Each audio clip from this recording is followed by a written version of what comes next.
नमस्कार साथियों, स्वागत है आज की क्लासेज में। आज की वीडियो में पीटीटी एग्जाम्स 2025 मॉडल पेपर प्रथम सामान्य जागरूकता के प्रश्न देखने वाले हैं। पूरे 20 प्रश्न आज की वीडियो देखेंगे। इस क्लास को अंत तक जरूर देखना क्योंकि 20 सिलेबस के प्रश्न भी शामिल हैं। आज की क्लास का हमारा प्रथम क्वेश्चन है, निम्न में से कौन राजस्थान के एकीकरण की प्रक्रिया में राजस्थान संघ का हिस्सा नहीं था। राजस्थान संघ जो राजस्थान प्रक्रिया का द्वितीय चरण है, कौन सा एक जिला है जो हिस्सा नहीं था? प्रतापगढ़, करौली, बूंदी या फिर डूंगरपुर। शानदार प्रश्न है। यह प्रश्न पीटीटी एग्जाम्स 2024 में पूछा जा चुका है। हमारा करेक्ट आंसर है ऑप्शन नंबर बी, करौली, क्योंकि जो करौली जिला है ये साथियों मत्स्य संघ का हिस्सा था। मत्स्य संघ में कुल 4 रियासतें थी।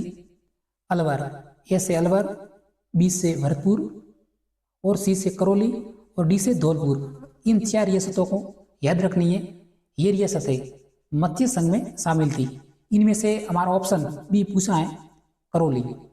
इसी प्रकार राजस्थान में एकीकरण की शुरुआत जो कि 18 मार्च 1948 से हुई थी और राजस्थान का वर्तमान स्वरूप 1 नवंबर 1956।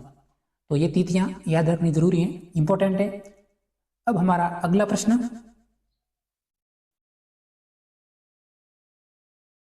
करक रेखा राजस्थान के किन जिलों से होकर गुजरती है? करक रेखा 2 जिलों से होकर गुजरती है। कौन से 2 जिले हैं? इंपॉर्टेंट प्रश्न, शानदार क्लास होने वाली है, अंत तक जरूर देखिएगा। हमारा करेक्ट आंसर है ऑप्शन नंबर बी, बांसवाड़ा और डूंगरपुर। इन 2 जिलों से होकर गुजरती है। नेक्स्ट प्रश्न, पीटीटी एग्जाम्स 2024 में पूछा गया प्रश्न देखते हैं। आत्मीय सभा के संस्थापक कौन थे? आत्मीय सभा, इन्हें भारतीय पुनर्जागरण के अग्रदूत और ब्रह्म समाज के संस्थापक के नाम से भी जाना जाता है। तो वे कौन थे? शानदार प्रश्न है। यह प्रश्न बन सकता है कि भारतीय ब्रह्म समाज के संस्थापक कौन थे? तो हमारा करेक्ट आंसर है option number A, Raja Ram Mohan Roy. Correct answer है राजा राम मोहन राय को ही आत्मीय समाज के संस्थापक, भारतीय पुनर्जागरण के अग्रदूत और ब्रह्म समाज के संस्थापक के नाम से भी जाने जाते हैं। अगला प्रश्न, विश्व ओजोन दिवस कब मनाया जाता है? ओजोन दिवस, शानदार प्रश्न।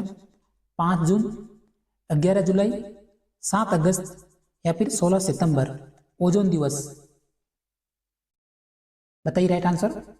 हमारा करेक्ट आंसर है ऑप्शन नंबर डी, 16 सितंबर विश्व ओजोन दिवस मनाया जाता है। और विश्व पर्यावरण दिवस 5 जून को और विश्व जनसंख्या दिवस वो हमारा 11 जुलाई को मनाया जाता है। यह भी प्रश्न शानदार था। अगला प्रश्न, इंद्रधनुष बनने का कारण है, साइंस का प्रश्न है। पीटीटी एग्जाम्स में 20 प्रश्न करंट अफेयर के पूछे जाते हैं। सर्वाधिक योगदान करंट अफेयर का होता है। उनके बाद जो 15 प्रश्न होते हैं वो राजस्थान जी के, 5 प्रश्न होते हैं वो साइंस के पूछे जाते हैं और बचे 10 प्रश्न जो कि इंडिया जी के पूछे जाती है। तो इस बात का ध्यान रखें। इंद्रधनुष बनना, अपवर्तन, पूर्ण आंतरिक परावर्तन, परावर्तन या फिर विवर्तन, कौन सी घटना है? हमारा राइट आंसर है ऑप्शन नंबर डी, विवर्तन। इसी प्रकार तारों का टिमटिमाना, प्रकाश का अपवर्तन, हीरे का चमकना, पूर्ण आंतरिक परावर्तन और आकाश का नीला दिखाई देना, परावर्तन। ऐसे प्रश्न साथियों याद रखें, शानदार प्रश्न है। अगला प्रश्न, 5 जगत वर्गीकरण प्रतिपादन किया। जल्दी से जल्दी प्रश्न देखेंगे। तो 5 जगत वर्गीकरण प्रतिपादन किसने किया था? हमारा राइट आंसर है option number A, RH Whitaker ने। ऑप्शन नंबर ए हमारा राइट आंसर है। और द्विजगत वर्गीकरण जो कि कैरोलस लिनियस ने दिया था। अगला प्रश्न, रक्त का थक्का बनने के लिए किसकी जरूरत होती है? रक्त का थक्का, देखिए रीट में, अभी वर्तमान रीट में ये 3 प्रश्न आए विटामिन से संबंधित लगातार। तो रक्त का थक्का के लिए कौन सी विटामिन जरूरी होती है? वो हमारा राइट आंसर है ऑप्शन नंबर डी, विटामिन के। और विटामिन ए की कमी से कौन सा रोग होता है? रतौंधी। बी की कमी से बेरीबेरी। सी की कमी से स्कर्वी और डी की कमी से रिकेट्स। ये भी जानकारी याद रखें। अब हम देखते हैं अगला प्रश्न। पीटीटी एग्जाम्स 2023 में यह प्रश्न पूछा जा चुका है। सुमेलित कीजिए। ये जो 4 युद्ध क्रमबद्ध हुए थे, रणथंभौर का युद्ध, चित्तौड़ का युद्ध, सिवाना का युद्ध और जालोर का युद्ध, इनकी तिथियां पूछी जा सकती हैं।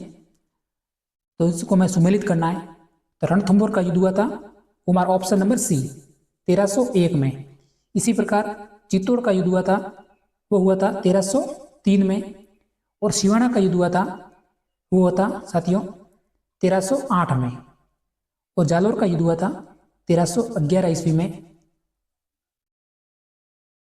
तो हमारा राइट आंसर हो गया ऑप्शन नंबर ए, करेक्ट आंसर है। अगला प्रश्न।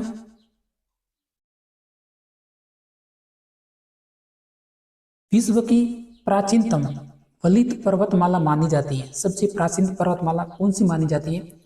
अरावली, हिमालय, सतपुड़ा या फिर नीलगिरी। हमारा राइट आंसर है ऑप्शन नंबर ए, अरावली। इसी प्रकार राजस्थान की सर्वोच्च चोटियां कौन कौन सी हैं? तो इन 4 चोटियों, जिसमें से गुरु शिखर 1722, दूसरी चोटी है शेर हैं जो कि सिरोही जिले में स्थित हैं 1597 मीटर, तीसरी चोटी है देलवाड़ा सिरोही जिले में स्थित हैं। कुल ऊंचाई की बात करें तो 1442 मीटर। और हमारी चौथी चोटी है वो जरगा, जिसकी ऊंचाई की बात करें तो 1431 मीटर। इनमें से आप एक गुरु शिखर को याद रखें और इसकी ऊंचाई भी याद रख सकते हैं 1722 मीटर। अगला प्रश्न। थार का सुनहरा नगर कहलाता है। क्लास को अंत तक जरूर देखिएगा। थार का सुनहरा नगर किराडू, जोधपुर, जैसलमेर या फिर उदयपुर। हमारा राइट आंसर है ऑप्शन नंबर सी, जैसलमेर। इसी प्रकार राजस्थान का शिमला, सिरोही, राष्ट्रीय राजधानी क्षेत्र अलवर है। और अर्धचंद्राकार प्याले नुमा आकार का जो जिला है वो हमारा सीकर। जो भी वो साथ में जानकारी है याद रखें। अगला प्रश्न। कौन सा नृत्य लोक नृत्यों की आत्मा कहा जाता है? लोक नृत्यों की आत्मा। नृत्यों से संबंधित प्रश्न भी एग्जाम्स में आते रहते हैं, हर एग्जाम्स में। घूमर नृत्य, गवरी नृत्य, तेरह ताली नृत्य या फिर अग्नि नृत्य। जो घूमर नृत्य मुख्यतः साथियों मारवाड़ और जयपुर क्षेत्र का प्रसिद्ध नृत्य है। इसी प्रकार गौरी नृत्य मेवाड़ क्षेत्र, तेरह ताली नृत्य मारवाड़ क्षेत्र और अग्नि नृत्य है कतरियासर बीकानेर। तो राजस्थान के लोक नृत्यों की आत्मा कौन से नृत्य को कहा जाता है? राइट आंसर है ऑप्शन नंबर ए, घूमर नृत्य। अगला प्रश्न। ढोल नृत्य किस जिले की विशेषता है? सिरोही, जालोर, उदयपुर या फिर जोधपुर। ढोल नृत्य। हमारा राइट आंसर है ऑप्शन नंबर बी, जालोर। इसी प्रकार बम नृत्य, कुड़ला नृत्य, लांगुलिया नृत्य और गिदड़ नृत्य संबंधित जिले याद रखें। Next question. राजस्थान की सबसे प्राचीन रियासत थी, सबसे प्राचीन रियासत। नवीनतम रियासत थी वो थी झालावाड़। तो सबसे प्राचीन रियासत कौन सी थी? हमारा राइट आंसर है ऑप्शन नंबर डी, मेवाड़ सबसे प्राचीन रियासत थी। अगला प्रश्न।